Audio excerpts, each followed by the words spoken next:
Hello दोस्तों, जैसे कि हम लोग पिछले वीडियो में बताया था क्रेडिट कार्ड क्या होता है। ठीक है, अब इसमें हम लोग देखेंगे किसान क्रेडिट कार्ड क्या होता है। दैट मीन्स कि किसान के लिए क्रेडिट कार्ड क्या होता है। ठीक है, इसको ग्रीन कार्ड भी बोलते हैं। ठीक है, तो वो हम किसान क्रेडिट कार्ड को कैसे बनवाते हैं 3 स्टेप्स में कवर कर रहे हैं। पहला क्रेडिट कार्ड क्या है इसको हमने बता दिया है, इसका वीडियो मैं दे दूंगा डिस्क्रिप्शन में, आप देख सकते हैं। अभी हम डिस्कस करेंगे किसान क्रेडिट कार्ड क्या होता है। ठीक है, देन फिर इसका प्रोसेस डिस्कस करेंगे नेक्स्ट वीडियो में। किसान क्रेडिट कार्ड कैसे बनवा सकते हैं, इसका बेनिफिट कैसे ले सकते हैं। ठीक है, तो इसमें देखते हैं कुछ पॉइंट्स किसान क्रेडिट कार्ड के बारे में। ठीक है, देखिए, भारत सरकार द्वारा छोटे और मध्यम वर्ग के किसानों को आर्थिक जरूरतों को पूरा करने के लिए शुरू की गई एक योजना है।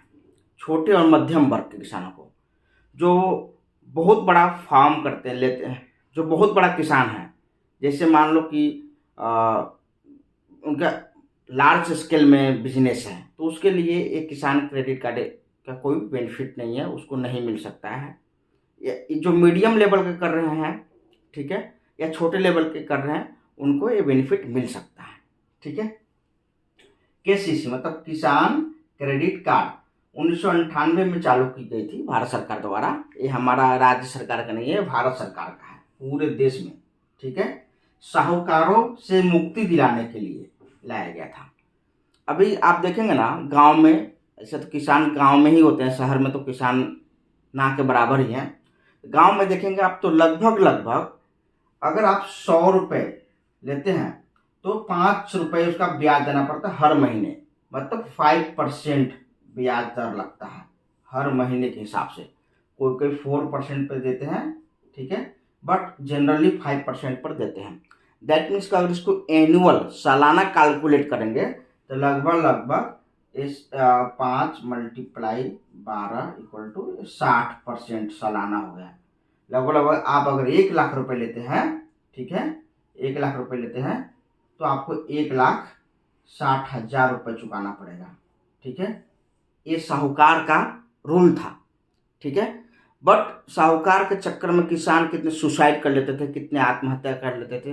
तो भारत सरकार ने एक योजना चलाया जिसको किसान क्रेडिट कार्ड कहते हैं, और इसके थ्रू आप 50,000 से लेकर ठीक है लाख तक इजीली लोन प्राप्त कर सकते हैं। ठीक है, अभी इस पर हम आगे बात करते हैं। ठीक है, ब्याज दर अगर देखा जाए तो 9% है, एनुअल सालाना 9% है, महीने का 9% नहीं है। ठीक है, लेकिन 2% भारत सरकार इसमें सब्सिडी दे देती है। 2% भारत सरकार खुद सब्सिडी दे देती है किसानों को, मतलब बैंक को 2% भारत सरकार दे देती है।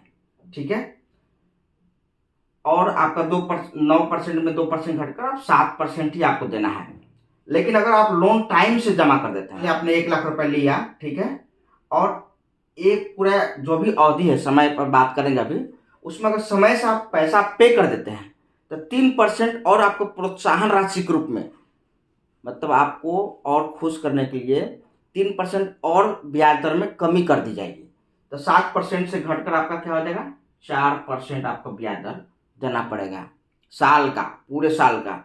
जो साहूकार 5% एक महीने में ले लेते थे, वो आपको पूरे साल में 4% देना पड़ेगा। दैट मीन्स कि जहां आप 1,60,000 देते थे, अब 1,04,000 देना है आपको। पूरे साल का ब्याज आपका ओनली 4,000 रुपये लगेगा, और वहां साहूकार को कितना देना पड़ता था, 1,60,000 देना पड़ता था।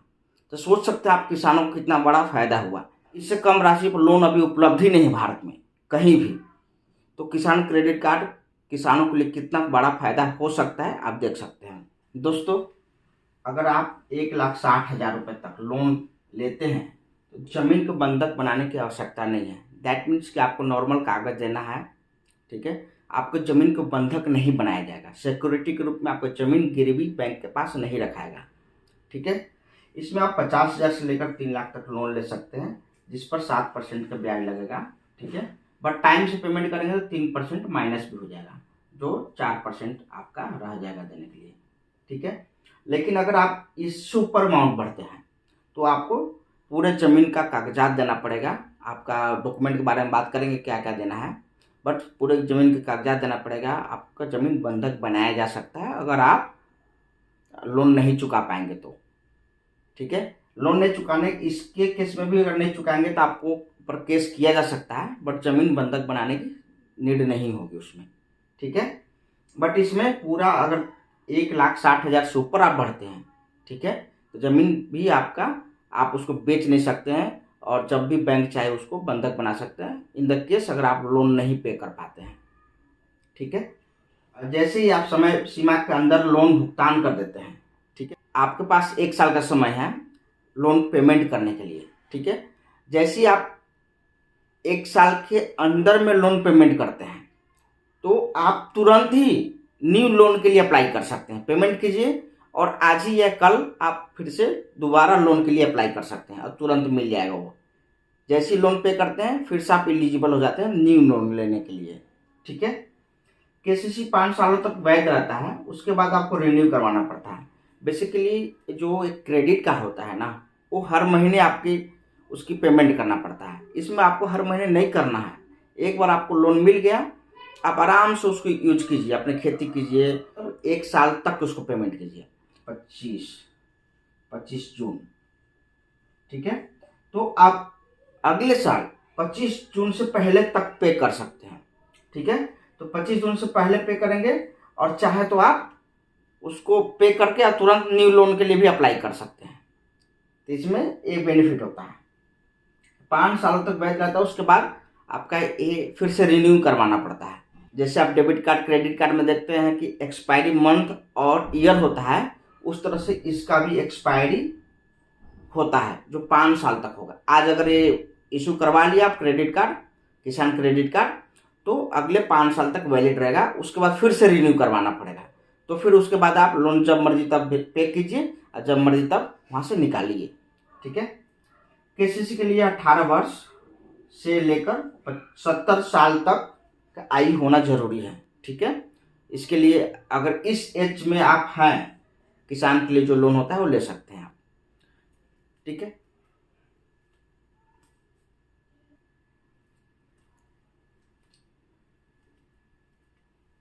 अगर लोन नहीं चुकाएंगे आप तो कोर्ट का चक्कर भी लगाना पड़ सकता है, क्योंकि बैंक आपसे साइन करवा लेती है लोन एप्लीकेशन फॉर्म पर, ठीक है।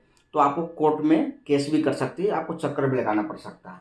अगर लोन राशि 1,60,000 से ज़्यादा है तो आपके ज़मीन को बंधक भी बनाया जा सकता है, ठीक है। अभी क्या हो रहा था ना, इसमें एक स्टोरी समझिए थोड़ा सा, ठीक है। अभी क्या हो रहा था, किसान लोग लोन लेते थे, ठीक है, लोन लेकर उस ज़मीन को बेच देते थे। तो इसमें बैंकों को बहुत नुकसान होता था, ठीक है। बैंक आप मान लीजिए जो लोन लिया है वो जो भी प्रॉपर्टी के डॉक्यूमेंट लगाया है बैंक में, वो ज़मीन बेच दिया किसी को, तो बैंक किससे पैसे वापस लेगी? जिसने ज़मीन खरीदा है वो थोड़ी ना लोन लिया कि पैसा पेमेंट करेगा, नहीं करेगा।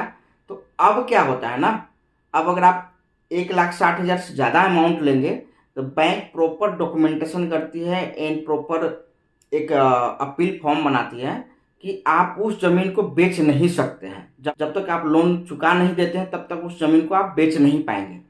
तो ये आपको ध्यान में रखना है, ठीक है। ये मत सोचिएगा कि ज़मीन हम बेच दिए तो लोन नहीं चुकाना पड़ेगा, या ज़मीन बेच सकते हैं अगर उस ज़मीन पर आप लिए हैं तो नहीं कर सकते हैं। ये पहले होता था, तो बैंकों ने रूल चेंज करके इस तरह से लगाया है कि आप जब भी लोन लेंगे, ठीक है, बिना लोन चुकाए उस ज़मीन को सेल ही नहीं कर पाएंगे आप, ठीक है। लोन लेने वाले की अगर मृत्यु हो जाती है, डेथ हो जाता है, तब भी आपको लोन चुकाना ही पड़ेगा, क्योंकि अगर नहीं आप लोन चुकाते हैं तो जो भी इस ज़मीन के उत्तराधिकारी होंगे उसको ज़मीन ट्रांसफ़र नहीं होगा, उसको ये ज़मीन मिलेगा ही नहीं, ठीक है। इसलिए अगर ज़मीन आपको चाहिए तो जो उस ज़मीन के उत्तराधिकारी हैं, ठीक है, उसको लोन चुकाना पड़ेगा। ये नहीं कि नहीं चुकाएंगे आप, ऐसा भूल जाइएगा, ठीक है। और वैसे भी बैंकों से क्रेडिट खराब नहीं करना चाहिए, किसी से क्रेडिट खराब नहीं करना चाहिए, ठीक है। दुर्घटना होने पर लोन देते समय बैंक इंश्योरेंस करवाती है, ठीक है। ये बीमा जिसको बोलते हैं, इंश्योरेंस करवाती है, जो 50,000 का इंश्योरेंस होता है, ठीक है। मान लीजिए कि जो लोन लिया, ठीक है, उसका दुर्घटना होगा किसी तरह के, वो विकलांग हो गया, डेथ हो गया, किसी तरह का कोई ऐसा फिजिकली डैमेज हो गए, वो काम नहीं कर सकते हैं, तो एटलीस्ट बैंक उसके इंश्योरेंस करवा देती है कि 50 रुपये राशि मिल जाए।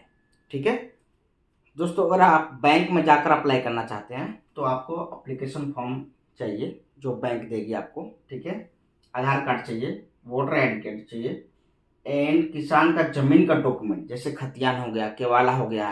खतियान हो सकता है ज्वाइंट हो तो आपकी हिस्सेदारी का भी डॉक्यूमेंट लगेगा वहाँ। ठीक है, या आपका दखल उसमें दिया हुआ होगा तो उससे भी हो जाएगा। ठीक है, पासपोर्ट साइज फोटो चाहिए, आय प्रमाण पत्र चाहिए कि आपकी इनकम क्या है, वो आय प्रमाण पत्र आपका ब्लॉक से इजीली बन जाएगा। ठीक है, या ऑनलाइन भी आय प्रमाण पत्र बनता है। तो इस तरह से 4-5 डॉक्यूमेंट चाहिए। आप किसी भी सरकारी बैंक में जाकर, आपके नज़दीकी जो भी ग्रामीण बैंक होगा या कोई भी सरकारी बैंक होगा, उसमें जाकर आप पता कर सकते हैं प्रॉपर। अब इसका एक अलग से वीडियो बनाएंगे कैसे हम किसान क्रेडिट कार्ड बनवा सकते हैं।